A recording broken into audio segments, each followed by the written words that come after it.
Hello, everyone. We're in the home of Joel and Dee Christe here in Florida. And say hello, Joel. Hi, everybody. Glad to be here. And Joel has quite an interesting story to tell us. He's been in the truth. I shouldn't even use that term. It's too much mind control there. But he's been a Jehovah's Witness longer than I was. Baptized in 1958, you were telling me. Yes. So why don't you tell us a little bit of your history as a witness before you get to the point where you realize what it was all about? Sure. Well, I was baptized in New York City, Yankee Stadium, back in 1958. I was a police officer at the time. I had 2 years on the cops, and that's when I started to understand a lot more than I ever knew before. Hmm.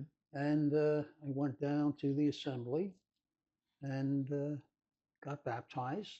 That few days was 3 or 4 days, even maybe longer. I forget how many days it was. It was one of those international assemblies, and that was the one in the Yankee Stadium. So something happened in 1975. Yes, 1975 was an interesting year for the association, the organization Right. of Jehovah's Witnesses. And at that time, as an elder, there were a lot of things that you could see, Hmm. and you knew who was and who wasn't. Remember at that time that we had brothers that were smoking, not only brothers but sisters Hmm. that were smoking. That was a big thing, and everybody was waiting for the end. Hmm. And because the end has been changing so Sure. many different times. But in 1975, that turned out to be personally a bad year for me. Hmm. I was in business that was going very, very well. Uh, we were doing very well with the family, and then I got into some situations with my wife at that time, and there was an interesting thing in the congregation that we were in. Hmm. There were a couple of sisters that got together and were looking to have a divorce from their husbands, Mm. and my wife was one of them. So anyway, to make a long story short, 1975 was my year. I fought the divorce for a whole year, maybe somewhere around 15 months, Hmm.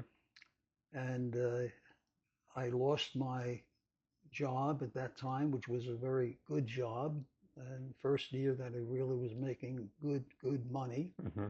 in the insurance business. And that whole thing ended, and I had to like start from scratch all Right. over again.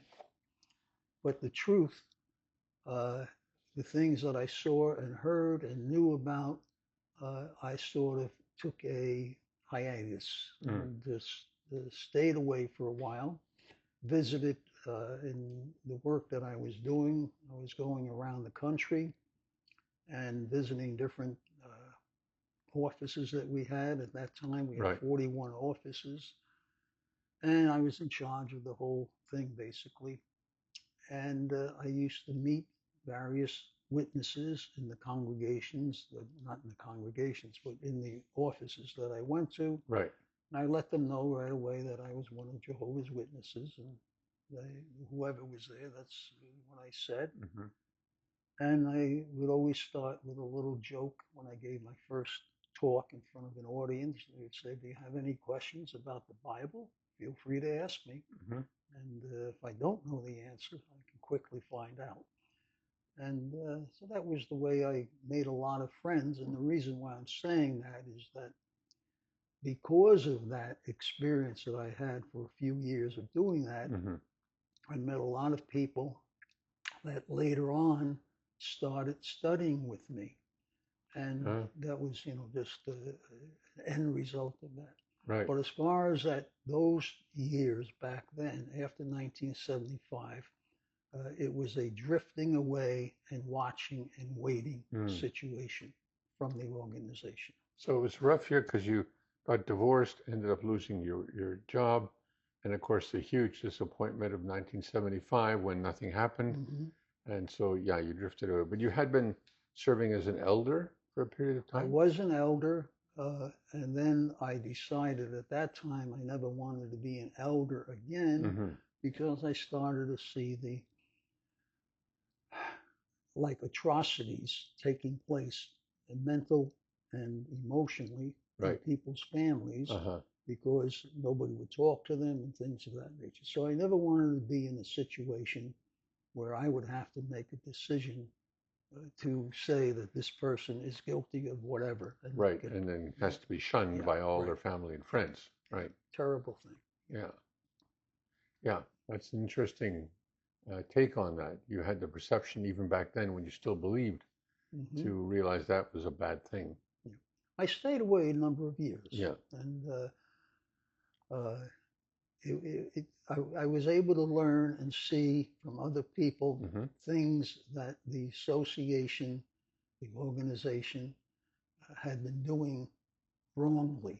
Right. That was very, very, let's say, hurting to Mm-hmm. families, men, women, children Yeah. in the organization, things of that nature. Right. So I was building up a feeling that there's something very, very wrong. Right. And that's, And then at some point you started to come back. oh yeah, yeah. So tell us about that. Well, that was somewhere around, I'm going to say 2008 or 9. Oh yeah. And I made the memorials. In most cases, I made the Right. memorials and things of that nature. Sure. And I didn't go to any conventions, Mm-hmm. but I made the memorials, not all of them, but became activated again. I went through that divorce back in the 1974, Mm-hmm. 75 area, and I met a girl that we fell in love, and we got married, and we were together. Mm-hmm. And we've been together approximately, was it 31 years in that area? Yeah, Mm. 32 years. After a while, you lose it. It doesn't Tell me matter about it. anymore. Yeah. So, so when you started to come back, Dee wasn't a witness in the past, right? So you basically brought her into the organization as you came back in, right? Yes, same time, same time. Mm-hmm. And she was baptized after, I believe, about a year Yeah. of study. She was Mm-hmm. baptized, yes. Interesting. Very good. Um, so what caused you to wake up to the reality, the real reality of? Well, because I was in business and I knew a lot of witnesses that I met around the country because of going to different offices where Yeah. we had these people, and found out about some of their experiences in their congregations. And Mm-hmm. some of those experiences were things that I probably knew were going on, but never realized the damage that was being done to some of these brothers and sisters in the congregations that they were in. Right. And I heard stories, stories that it would be very hard to believe that they were talking about Jehovah's Witnesses. Mm. But as time went on and you meet some of those people, you knew it was absolutely true. Right. Yeah. So Oh. there are many people out there that have had some very, very tough times Mm-hmm. in being a witness, Mm-hmm. knowing what we now know and Right. what we've learned about the governing body Mm-hmm. and the many, many mistakes that they have made in Right. the way that they have, and never wanted to admit them, Mm-hmm.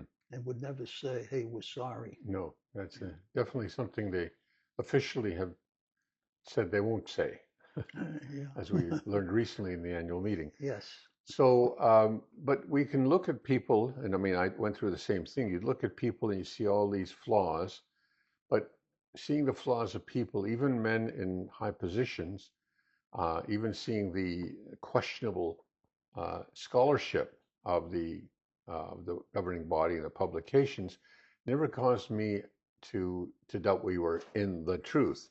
I needed something beyond that, and I think you also did.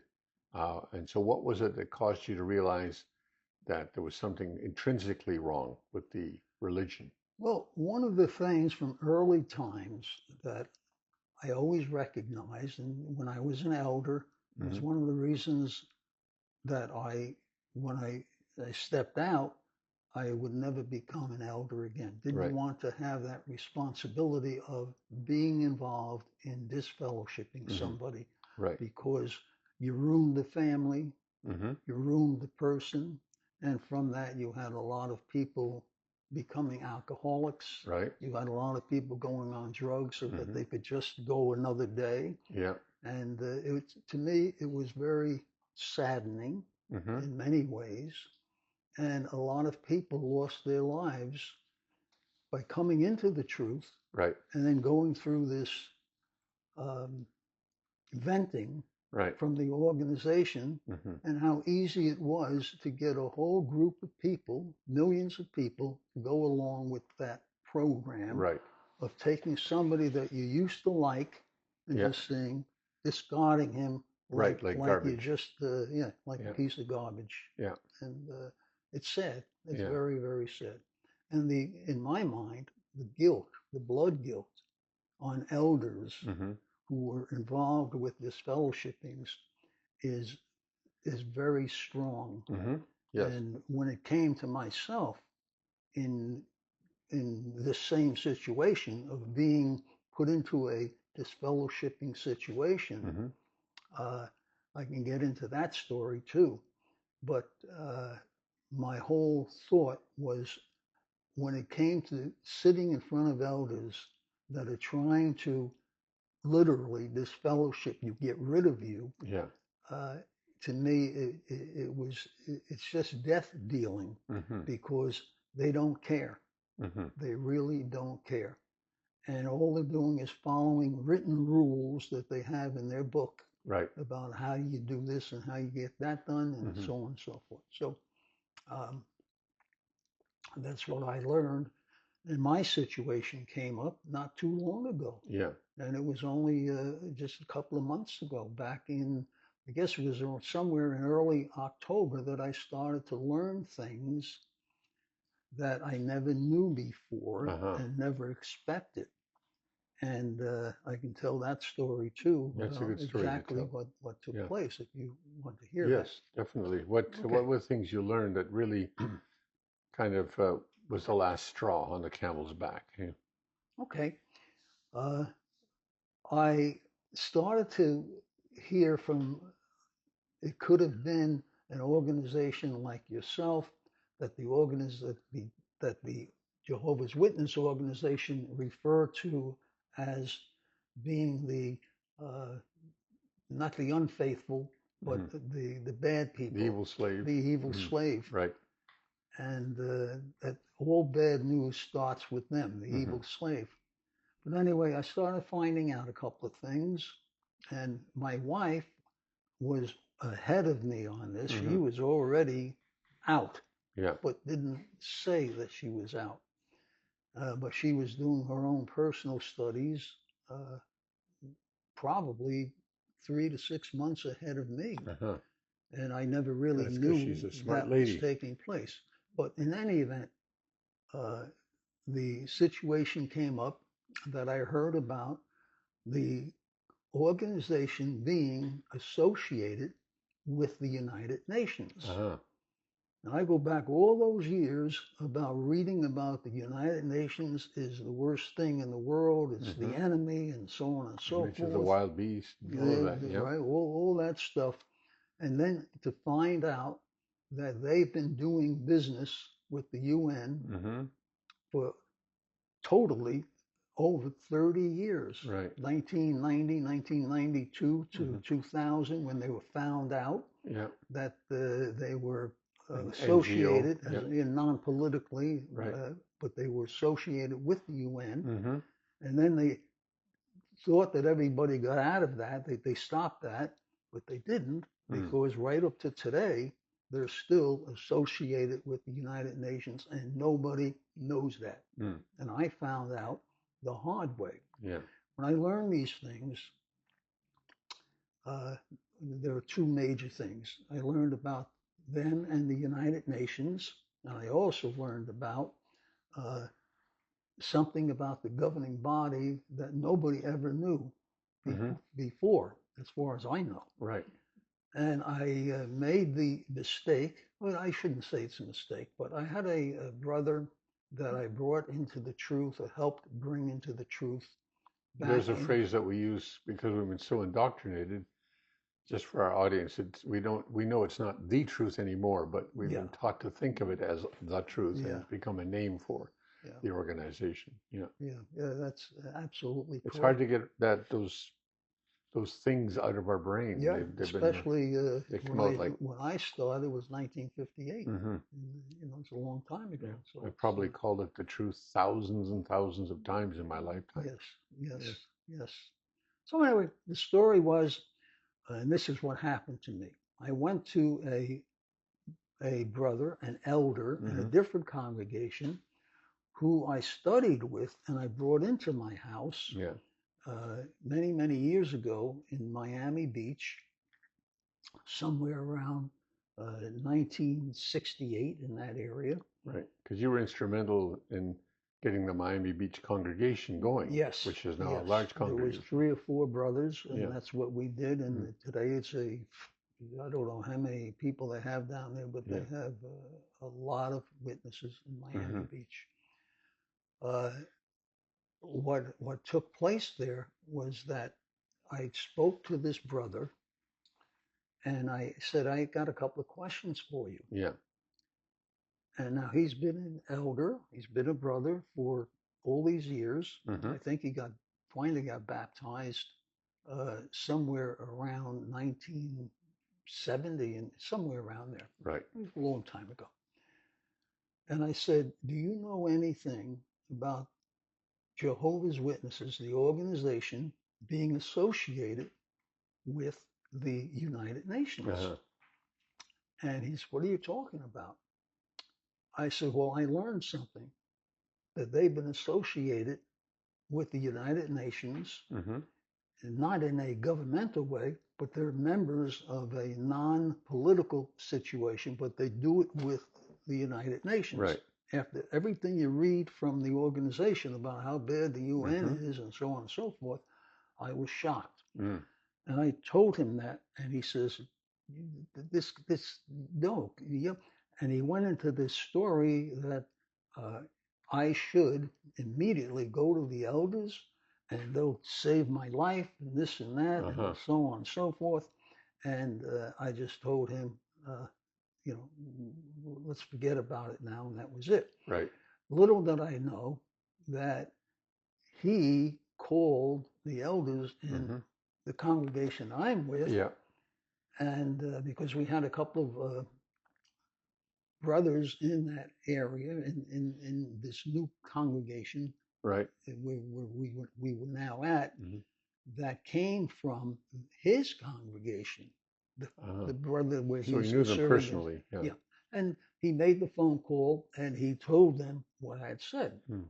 Well, 2 days after I spoke to him, I get the phone call. Hey, we have 2 brothers. We want to come over. We want to Right. talk to you, so on and so forth. So the handwriting was on the wall. Hmm. And that's what happened. Hmm. 2 brothers came. One who I loved dearly because he was a fine brother, and I've been his associate, so as to speak, for approximately 5+ years. Yeah.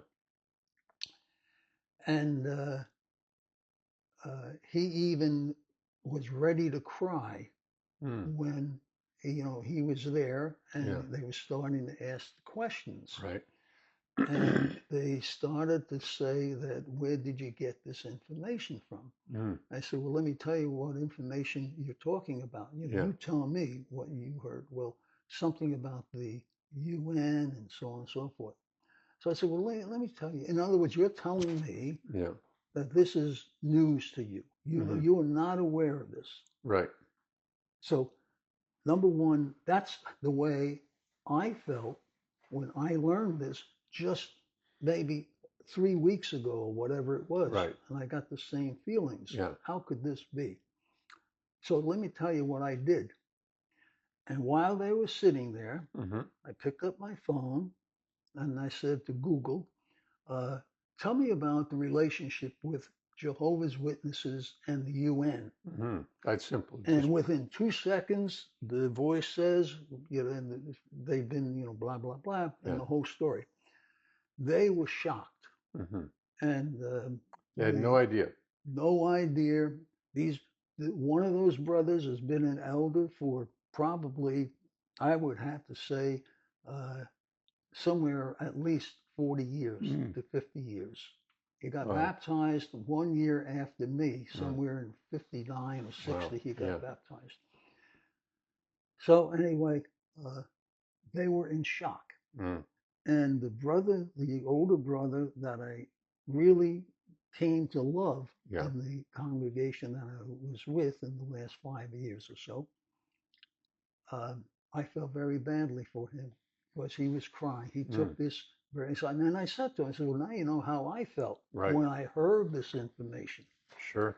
Which I just found out, and so on and so forth. So, and the younger brother that he was with, the elder, started to immediately check. He was doing something with the phone. He knows electronics and everything else, and a lot better than me. And he started to see. Well, he was, typing something in the phone, and he got answers pertaining to those questions. Right. And very eye-opening for him. Excuse me? It was very eye-opening for him. Oh, yes, yes. Both of them never heard of this. And this brother was in the truth, in the same period of time as I was. And starting, maybe with 1 year or 2 years less than me. Right. Never saw anything or heard anything like this. Just like myself, was shocked and started to basically have tears coming out. And I felt very, very bad for him. Yeah. And then I went and said, well, and there's something else too. The governing body has their own investment program that nobody has ever heard of. I know I never heard of it. Right. Did you ever hear of it? And I gave them the name of their stock company that they work with and the organization. And they had this investment multi-million-dollar portfolio. Multi-million, and they had it for over 30 years.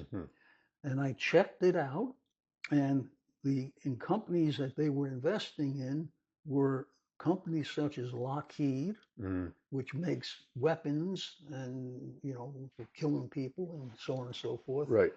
And there was another one in there that really hit home, Pfizer. Pfizer with the vaccination situation. Right. And they had a lot of that stock. And they're the ones who are heavily promoting. And they had a lot of money in this account. Right. And it was under a different name. It was owned, but you can see they tell you that it's part of the Jehovah's Witnesses money and so on and so forth. The organization, the Watchtower Society. Well, this was hard for them to believe, and it was hard for me to believe. Yeah. But I was now saying, there it is, left and right. Right. And so anyway, it was that same time that my wife, I guess, was angry because of what she saw, how they were handling me and everything else. Yeah. And she got up and she spent about 5 minutes and let them know what she thought, and she was already out. Here's my basic, she had it already written out, a resignation from the organization and so on and so forth. Anyway. Elders are terrified of women, mature women, because they can't do much about them, right? They can't remove their privileges because they don't have any to begin with. And and they're too smart. And when you say that, the next step, of course, would be the invitation to come into the Kingdom Hall and sit down with the elders there for help. But don't take your wife with you. Right. Because she's too emotional. One of those. That's their excuse. Yeah. So anyway, that was the beginning of the disfellowshipping situation as it was developing. Right. Uh, I recognized it, of course. They gave me the invitation to come on down, and now we're going to have 3 elders there and everything else. And I agreed, and I asked them a couple of questions, and they said, no, we're just going to talk. We got answers. That's the other thing, answers for me. They're going to give me answers about this and that we had just discussed. End result, we set up the date from I think it was a Saturday, say 4 or 5 days, thereafter, and for the hall. Don't bring your wife, and we want to talk to you. Well, anyway, I did that. My wife, she was in the car outside the Kingdom Hall, and I started seeing and realizing that they're not helping me at all. They're not giving me any answers. Still didn't get any answers. But they're going to tell me why I shouldn't be believing this stuff. Right. So I got up, left, and of course that was it.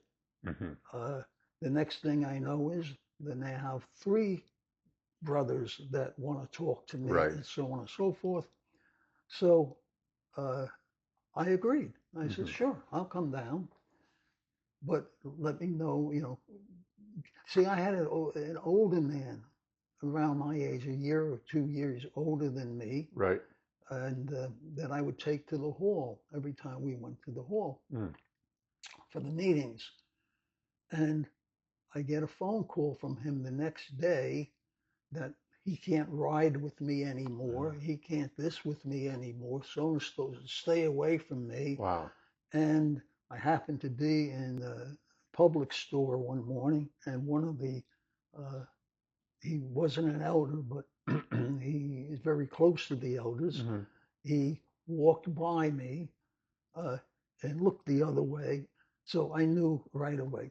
So I got on the phone. The shunning is already beginning. And I called the elders that was heading the investigation, whatever you want to call it. And I said to him, you lied to me.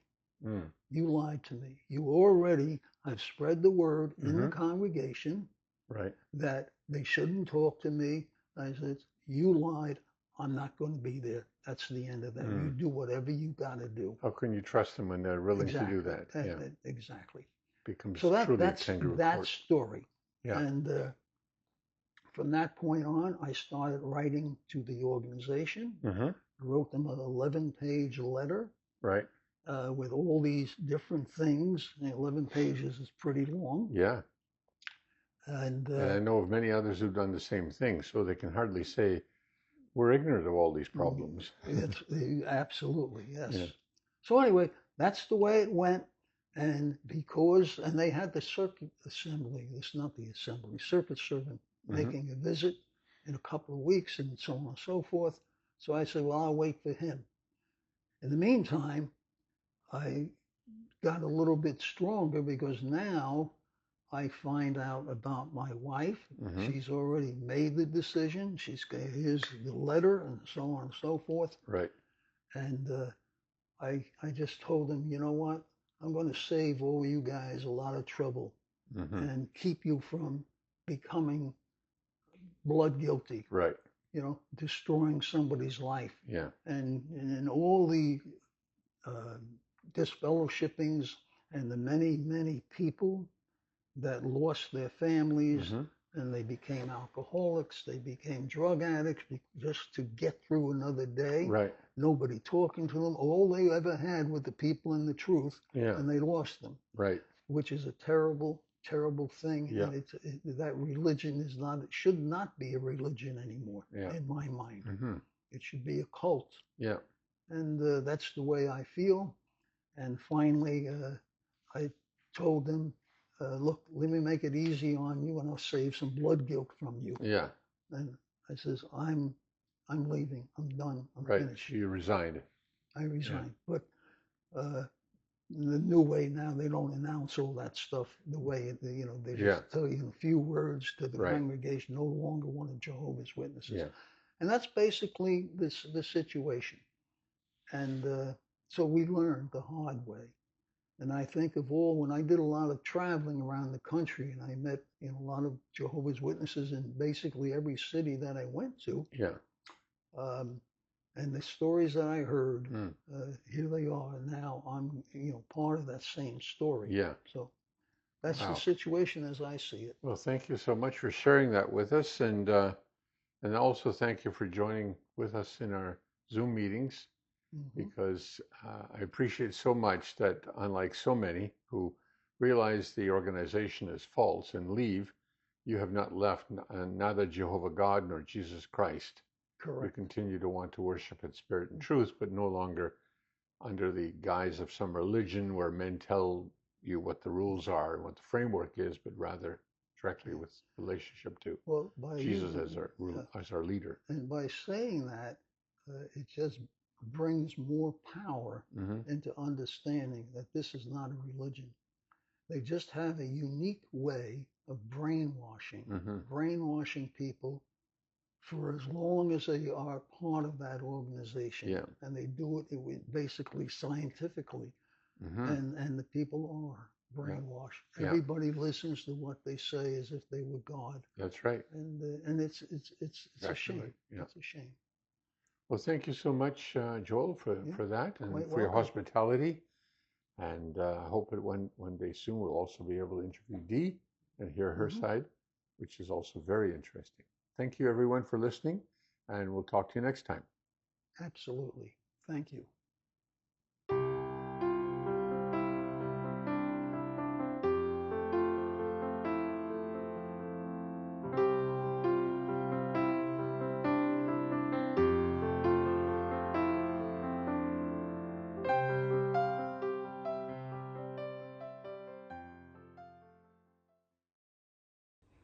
Okay. Well, I have a letter here that I can read that I sent to the elders, and it'll tell you the story. And this was dated 6:45 p.m., November 30th, 2023. Brothers, this was to the group of brothers, the three brothers that, along with all the other elders, that I wanted them to read this to, pertaining to the disfellowshipping situation. So I said, brothers, your call to me this afternoon greatly disturbed and disheartened me that you would threaten to disfellowship me if I do not meet with you. Such a disfellowshipping could only be seen as totally dishonest, totally fraudulent. The simple fact of this, brothers, is that I have not done anything deserving of a disfellowshipping, and you should know that even better than I do. I have not broken any law of Jehovah or of Jesus Christ. I have broken no laws of God. I have not slandered or have I apostatized. The only thing that I have done is to be obedient. I have obeyed the organizational instructions stated in the Watchtower of May 2021, pages 2 through 7, and paragraph 8, that we should do a thorough background check of the modern day organization of Jehovah's Witnesses.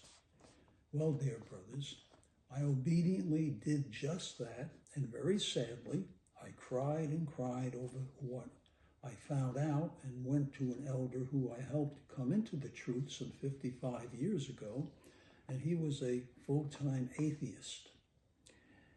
He went to you and this brother and that brother, two different brothers that came to my house to talk with me. I asked you if you knew what I found out about, and evidently the both of you did not know this information. I told you, and you saw how easy it was to receive facts about our organization by just Googling with a question. Both of you were shocked. So far, you elders have not answered my questions. There are more questions now because one thing has led to another step in this process. Why did the Brother Jackson lie on the witness stand to the Royal Commission of Australia under oath and perjured himself performing a criminal action that is a felony and certainly does not help the reputation of our worldwide organization. This is a very disfellowshipping charge. You brothers cannot answer the question pertaining to why our organization has been a card-carrying organization of the United Nations and has been since around 1992 to right now as we enter into 2024. Do you not have the same questions as to why all of us did not know this information? Now, all of Jehovah's Witnesses have the problem of being dragged into court systems in many countries, and also the United States, about having 50 years of hiding child abuse situations in our congregations. We are all parents of our own children, and now the whole world knows of these problems. The list of questions can go on and on, but that is not the matter involved in this situation that I am now in, because I asked questions of elders. As elders, you can do things your way or Jehovah's way. That's your choice, and you will have to answer to Jehovah and Jesus Christ. I've always believed in truth and not in rumors. If your decision is to disfellowship me, that will be on your heads. I know my honest relationship with Jehovah and Jesus Christ, and will always put them first in our lives. I worship Jehovah and I follow Jesus Christ. I always will, and my wife feels exactly the same way. Abraham asked Jehovah many questions, as all elders should know and do know.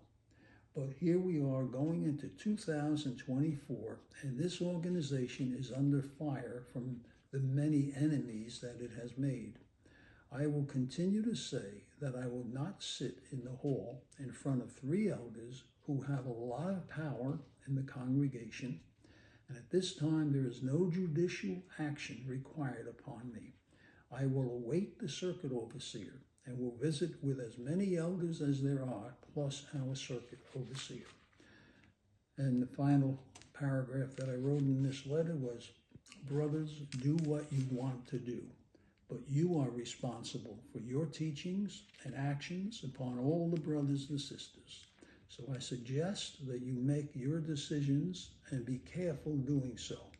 Jehovah and Jesus watch over their sheep. I will always stay close to Jehovah and Jesus Christ. Signed by myself, Joel Christe, and this went to those elders that made up this committee. When the circuit overseer came a couple of weeks thereafter from this event, he was a very angry man in his final talk to the congregation about how they handled the disfellowshipping of me. And the end result of all of that was the brother that led the 3-man group, who was assigned that, was removed as an elder, and the Kobe, who's been the Kobe of the congregation for many, many years, was also removed. So that's the story that came out. But the end result of all of this is that a lot of truth has been seen by a lot of people that know the real truth about everything. So it's just another situation in the lives of Jehovah's Witnesses, that we all face a problem with the governing body, and the governing body handles and controls everything that takes place. And all these people are obeying the governing body as if it was Jehovah himself, and they are very far removed from Jehovah. Well, the dedication that I made was to Jehovah and to Jesus. not to the organization. And I believe that even though they've changed the wordings a couple of times for baptism to make it like the way they want people to dedicate themselves to the organization, so as to speak, that doesn't matter to me. The matter is people come into the truth because of the teachings of Jehovah and Jesus Christ, and that's found in the Bible. And what they do and what they have done with disfellowshipping people over the years is a disgrace. It has killed people. It's caused people to become alcoholics. They go on drugs. They commit suicide because they were misused as the individuals and not people anymore. It's almost like we're just cats and dogs to the governing body. And I feel very, very bad for the people that suffer through this type of situation. Make sure of all things, investigate, find out about the organization. In fact, the organization has even stated, find out about us, study about how we teach and so on and so forth. And I think it's just a shame that they have destroyed the lives of families, mothers and fathers against children and so on and so forth, and husbands and wives even, with this disfellowshipping thing about, and then they do the shunning thing, which is really, really life-threatening to the average person when nobody talks to them anymore. And many of us, like myself, who've been in the truth for a long time, you have no other friends other than Jehovah's Witnesses. And now when you get put out and nobody wants to talk to you, you're devastated. And fortunately, my wife and I, we have continued in our studies of Jehovah. We will never stop. And we are dedicated to the service to Jehovah and worship of Jehovah and the following of Jesus Christ. And no organization, whatever its name, will stop us from doing that. And I recommend to everybody that is part of that organization to do your homework. Take a real good look at what you're hearing that comes from the platforms. Check your Bible, and then find out what the real truth is. And don't become a slave to men. Well, we all have a responsibility to Jehovah and to Jesus Christ. We're Christians, followers of Jesus, and his pure worship of Jehovah, his Father, is what we should follow. And what we hear lately in the Watchtower, what we read, and in the talks that are given, everything is very one-sided, and all value goes to the governing body as running the organization, and these are just imperfect men that have a lot of bad history, and this is just the way it is. And I think that everybody takes a better look at who that governing body is and what they believe and what they have done, and some of the false teachings that they have made that affect the lives of Jehovah's Witnesses every day of their lives. Mm-hmm. Put your faith in Jehovah, put your faith in Jesus Christ, but don't put your faith in imperfect men that have made a wonderful business for themselves on a worldwide basis, and that literally rule over the people that are known as Jehovah's Witnesses. I believe that Jehovah's Witnesses, the organization, is going to be identified no longer as a religion, but as a cult, because of the way they have treated people and the things that they have done. And it's a shame, but that's what they deserve. And who causes it? Jehovah knows how to punish, and Jehovah knows how to discipline. Unfortunately, the governing body has taught things that are incorrect, and they have things going on for a long time now, a very bad history in many different ways. And we can go right back to Rutherford, who was one of the worst people that you could ever imagine being part of Jehovah's Witnesses. And he ran the organization for a long time until his death. And he was not a good person. Well, I think they really don't understand the severity of being disfellowshipped, for whatever the reason may be.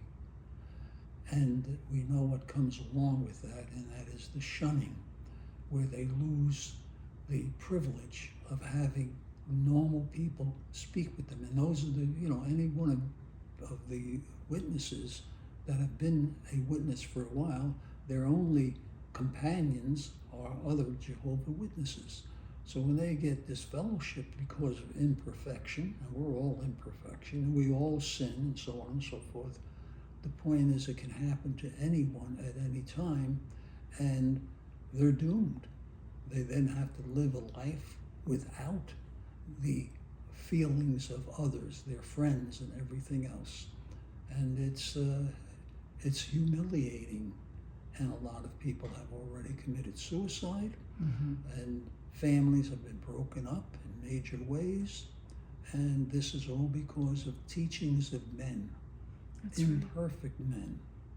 And I don't know if anybody really knows this, but in 1982, as an example, they brought in 2 new members of the governing body, and they found out in a short while that they were both gay. And they sent them out of the governing body. They removed them from the governing body after a few months or whatever it was, and they sent them to different places. I don't know who they are now. I knew their names and everything else, but this is all part of the history of Jehovah's Witnesses that are hidden from the average person that is one of Jehovah's Witnesses. And as we're told, don't read this, don't hear that, don't listen to that, all this kind of stuff. And it's almost like we're prisoners. We're mental and emotionally prisoners of the governing body, who have used, and I use a symbolic situation. This is a police force of elders in every congregation, and the police chief is the governing, and not the governing, but the circuit overseer who comes and visits. And that's the way I look at this. And these elders, for the most part, are good people, but they are under the trap being commanded by other imperfect men who have no feelings about the real lives of people. And it's just something that is the way it is. Satan has come into the organization through some of the people in the organization, especially those that run the organization, in my mind. And they allowed these things to happen, and the governing body just keeps on going. And it has become a major, major business to them, a money-making business over the years. And when they took the congregations away from the people that started the congregations, put their own money in and everything else, and then just a few years ago, all those congregation kingdom halls were turned over to the governing body, the organization, and now they can do anything that they want with them. They can sell them, they can close them, they can do whatever they want. So this organization has now come under the hand of imperfect humans, in my opinion. And it is not under the full control of Jehovah and Jesus, in the sense that they listen to Jehovah, they listen to Jesus. No, they don't. They listen to themselves. And when somebody gets up in a circuit assembly or whatever it is, the annual meeting, and says, we don't have to apologize for anything that we say or do. This is a shame. There's the scriptures found in 1 John chapter 3 that are very meaningful and should be very meaningful to every elder in this world that's one of Jehovah's Witnesses, and to every Jehovah's Witness, because they're the ones that are being used to fulfill the governing body's wish to eliminate all those who have done something wrong. Starting in verse 9, everyone who has been born from God, this is, 1 John chapter 3, chapter 3, verse 9, starting in verse 9. Everyone who has been born from God does not carry on sin, because his reproductive seed remains in such one, and he cannot practice sin because he has been born from God. The children of God and the children of the devil are evident by this fact. Everyone who does not carry on righteousness does not originate with God, neither does he who does not love his brother. For this is the message which you have heard from the beginning, that we should have love for one another, not like Cain, who originated with the wicked one and then slaughtered his brother. And for the sake of what did he slaughter him? Because his own works were wicked, but those of his brother were righteous. Verse 13, do not marvel, brothers, that the world hates you. We know we have passed over from death to life because we love the brothers. He who does not love remains in death. Everyone who hates his brother is a manslayer, and you know that no manslayer has everlasting life remaining in him.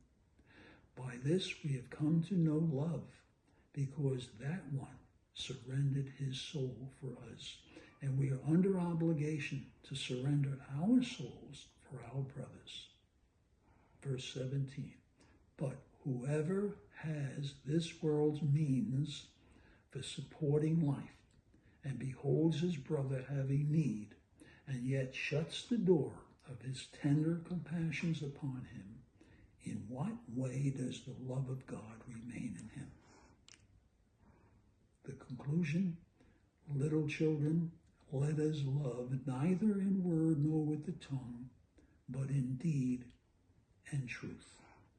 So those of us that believe in the disfellowshipping situation and the shunning situation and the way that this organization has handled people who have shown their dedication and love for Jehovah and for Jesus Christ for years, and then all of a sudden, because of imperfections and other things that come up, created and did their own sinning, the disfellowshipping thing and the shunning thing just stands out as being evil, and it's certainly not from Jehovah.